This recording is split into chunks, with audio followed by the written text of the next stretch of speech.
మూసీల్ని ఏం చేయదలుచుకున్నామనే విషయాన్ని ఇప్పటివరకు ఎక్కడ చెప్పలే. పైగా 1,50,000 కోట్లని స్వయంగా ముఖ్యమంత్రి చెప్పినే ఉన్నాయి. నిన్న ఉప ముఖ్యమంత్రి చాలా ఆశ్చర్యంగా ఓళ్ళు చెప్పిండు మీకు. ఎవడు చెప్పిండు అంటే ఎవడు చెప్పాలో వాడే చెప్పిండు. మీకు సోయి లేదు, మీ మంత్రివర్గంలో చర్చ లేదని అర్థం. నువ్వు మాట్లాడే మాటలను బట్టి ముఖ్యమంత్రి మాట్లాడేదానికి మంత్రివర్గంలో అనుమతి లేదని, లేదా ముఖ్యమంత్రి మంత్రివర్గంలో చర్చ చేసిన తర్వాత నువ్వు అబద్ధం చెప్తున్నావు అనుకోవాలి ప్రజలు.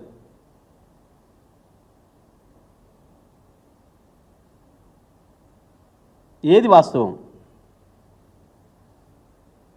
ఉందా? బట్టి మెక్కున్నారుగా ఇంత పెద్ద పోజులు కొడతావు, నేను ఇంత పెద్ద మేధావి నాకేరు కానీ ఇంత కాయిదాలు పట్టుకొస్తా, ఇగో నేను నీకంటే 10 కాయిదాలు పట్టుకొచ్చిన చూడు. మొదలు పెడదామా చర్చ. 1956లో మీ చేతికి రాష్ట్రాన్ని ఇచ్చిన కానించి సకల దరిద్రాలకు మూలమైంది సమైక్య ఆంధ్రప్రదేశే. హైదరాబాదులో తెలంగాణలో సకల దరిద్రాలకు మూలమైంది. ఆ పాపం మీది, మీ కాంగ్రెస్ది. 56లో ఏముండే హైదరాబాదు? మూసీ ఏముండే? చెరువులు ఎన్ని ఉండే? మూసీలో నీళ్ళు ఎంత స్వచ్ఛంగా ఉండే?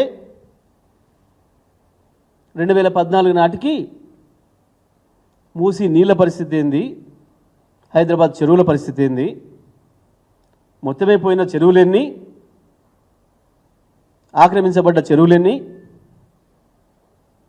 నీటి నిల్వ ఆనాడు ఎంత ఉండే? 2014 నాటికి నీటి నిల్వ ఏముండే? లెక్కలకు సిద్ధంగా ఉన్నావా? చర్చకు సిద్ధంగా ఉన్నావా?